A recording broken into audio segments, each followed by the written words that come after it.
Have I ever done sheetrock before? No, I have not.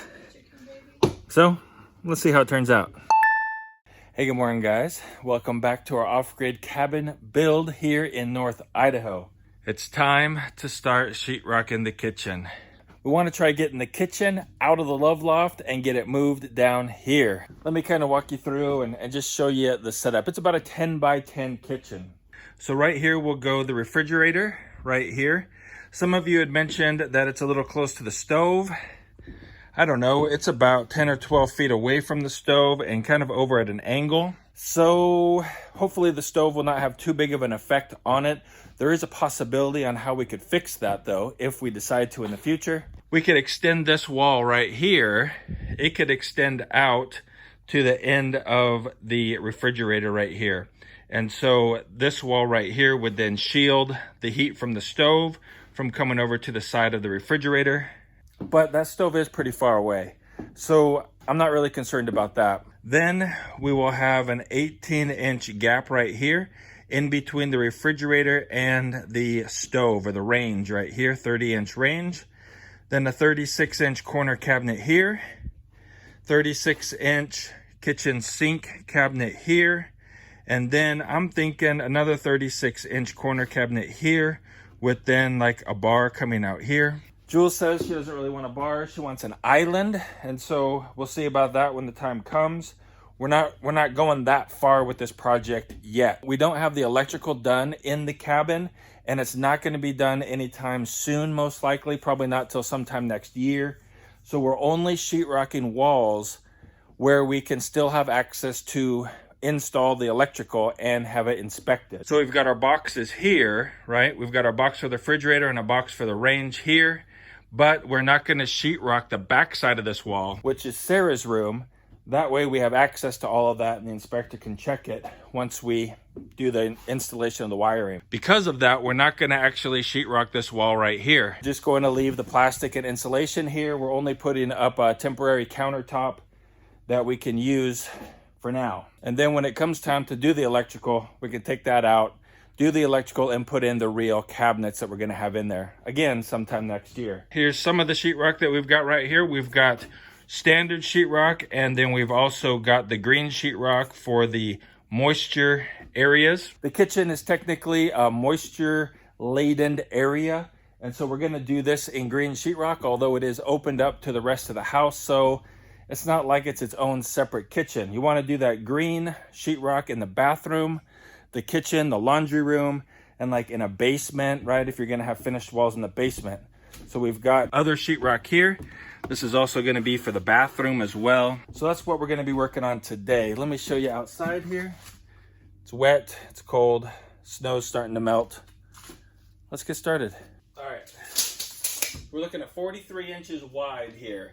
Now, we may put lights up here sometime in the future. We just don't know, so we're not even going to put them in now. We have no idea what we're going to do for lighting in the kitchen. But figured we get the ceiling part done here. You can always add lighting later. These sheets come in like doubles. 2 of them stuck together. So go ahead and open one of these up. Maybe you're just supposed to rip it off. Oh yeah, look at that. All right, there's a trick, guys. Just tear the paper off, it works a lot better. Let's see here. So this bad boy, if you notice here, it's green. This is the moisture controlled area stuff, whatever. Let's mold resistant. Yeah, mold resistant, that's it. Let's go ahead and we'll set it up here and then we'll cut it.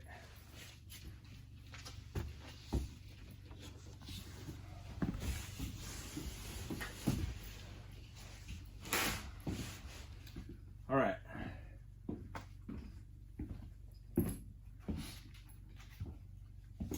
So we needed 90 3/4 inches. We can score it.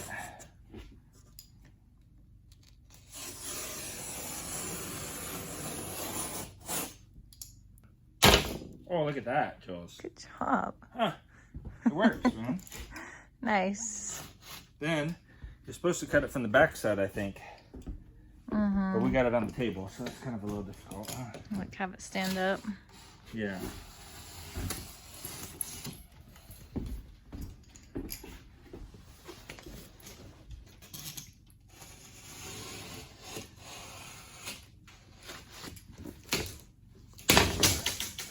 Ooh, look at that. Bam. Good job. Worked. Are you enjoying that heat? You love the heat, huh? Oh, and your toy. You love your toy too. 43 inches. That's what they say. 43 inches. Check out this cool thing. It's like those baby pacifiers, you know, like you hook the pacifier on and then they can't drop it.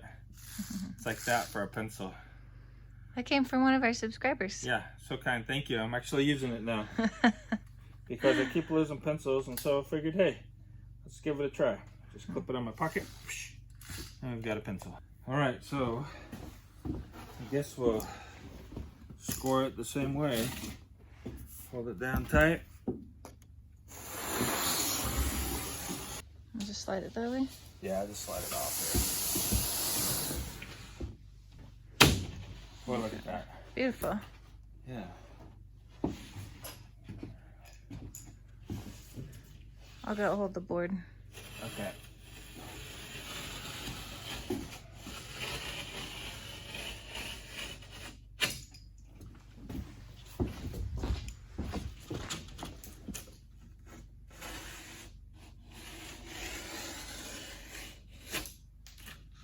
Huh.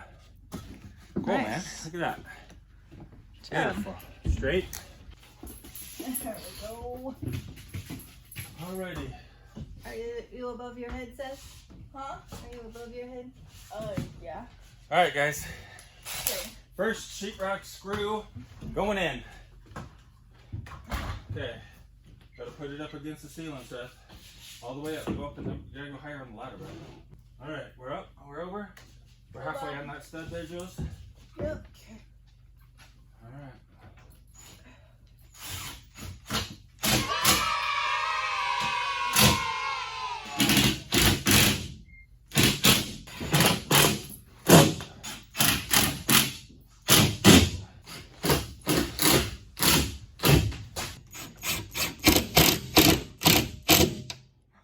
You're doing that lip thing again. What that thing? That the guy said you did. Should we all do it? Huh? Is it something that we all do? I don't know. He said he did it. I Well, never noticed before though. it's up there. It's not the prettiest. I missed one right here. Missed the stud, so we got to get that screw out. But we got some more screws to put up here. And then continue on that way. It's coming along pretty good. Okay. There we go. We'll get one back. There we go. That's perfect.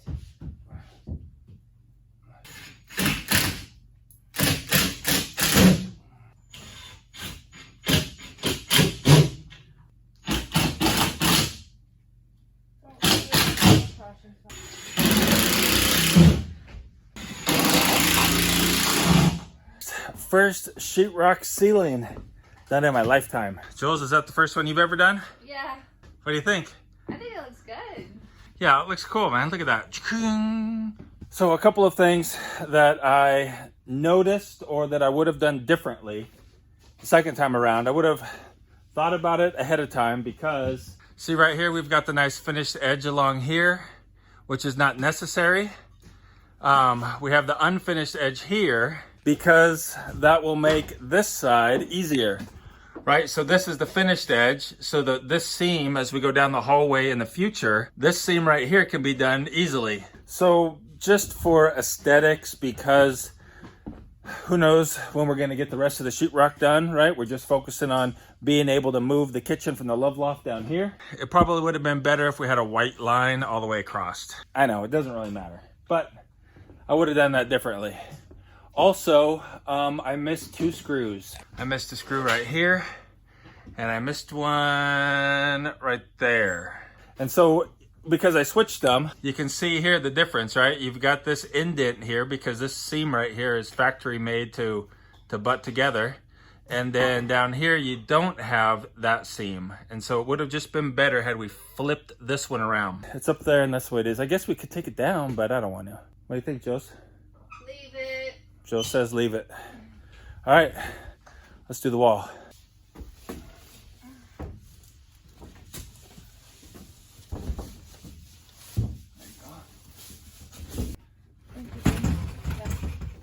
You got it? Sure? Sure. Okay.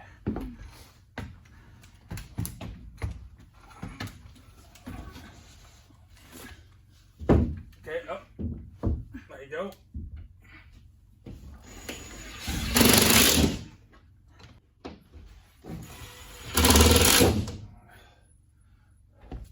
Oh yeah, so why are we putting the sheetrock up on this wall anyway if it's the kitchen's kind of cabinets or just temporary 2x4s and OSB? So that Sarah can have some privacy in her room. That's why we're doing it here. That's why we're going to do it down the hallways as well.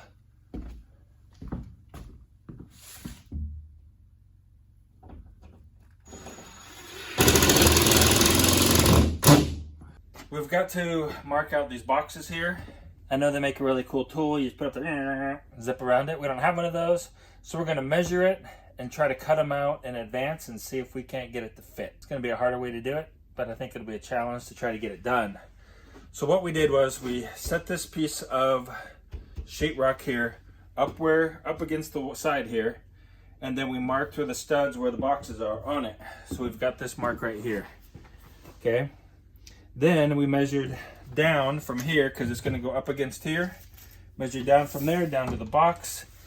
It's 39.5 inches right to there. 39.5 right there. So we're just going to trace out the shape of it. Give it that a try. There we go.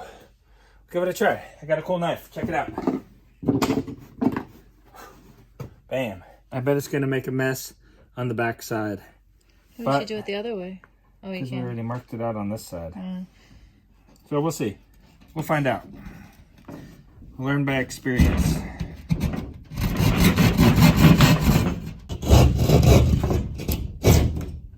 Wow. Yeah, kind of made it a little bit messy, but look at that. It fits. Sweet.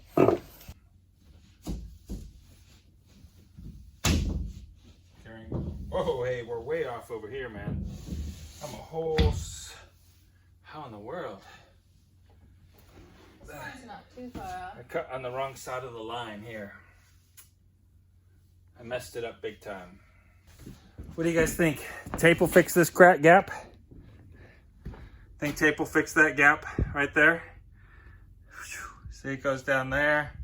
Sheetrock's up. Bam. Is it the prettiest thing ever? Probably not, but I think it will. I think it'll work. We have got a ton of sheetrock to do in this house, so please give me your tips, all right? Because your tips on this project are not going to go in vain because it was not going to be done by the time this video is published, right? I mean, look at how much, we got the whole house to do eventually. So let me know your tips down in the comments below. I'll show you all of the flaws with this wall, and then you can critique it, okay? Here are the seams, right? Okay, we got a pretty big gap here. I'm hoping that we'll fill that with the tape. Okay, I think that'll hopefully. See, then we got a big gap here as well. Comes down to here, right? Because it got hit on this one. So it's tight down here, but this panel was a little bit higher. So we got a gap, right? Okay, down here, these are mismatched, right? So this is like a butt end here, and this is a nice tapered end, tapered.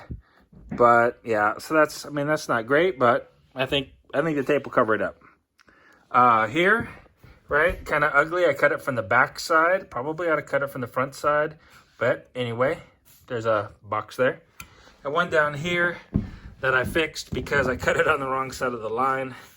And so we'll patch that guy up and see. All right, so we're giving it a try here. Watch the YouTube video on how to do it. So we'll try it. We'll see. Basically, they said you want to put it on here kind of thick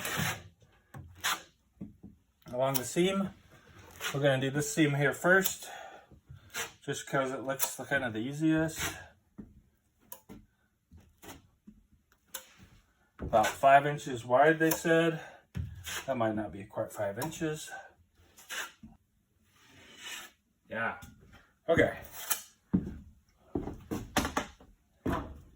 Take our paper. Can you please hold this end over here? Oh, hold on there. Let's rip this off there. Okay. We'll just get it to length. You want to go over just a little bit? Please.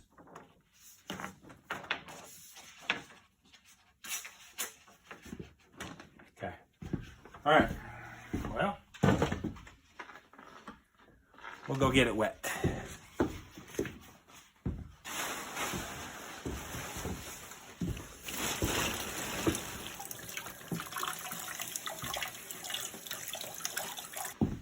Then he said you wring the water out.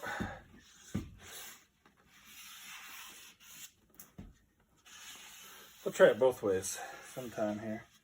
But we figure we'll try it the wet way first. Here, can you hold that side? So there's a, yeah.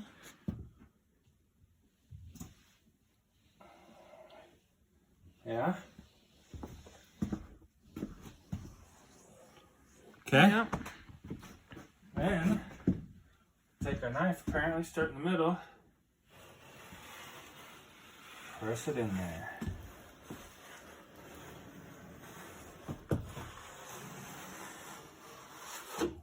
Wow. Nice. You want to catch that, Glub?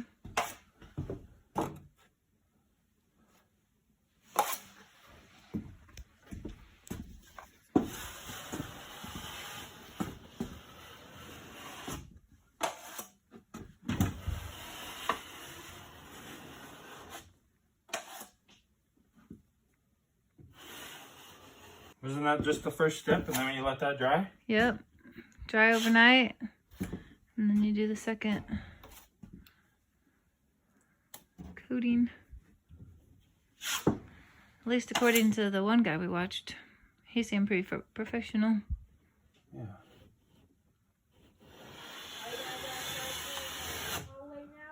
Not yet.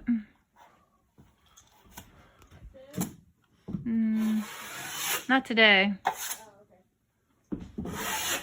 You got a little buckle in the paper. All right. There. Maybe it's just extra. Oh, do these guys too? Yeah, we'll do that seam. Well,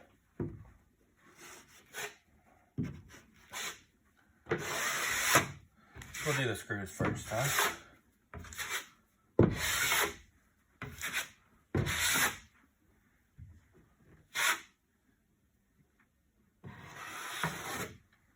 Okay. Then put this in there.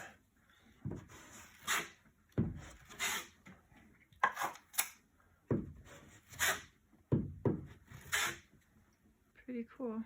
Here we go.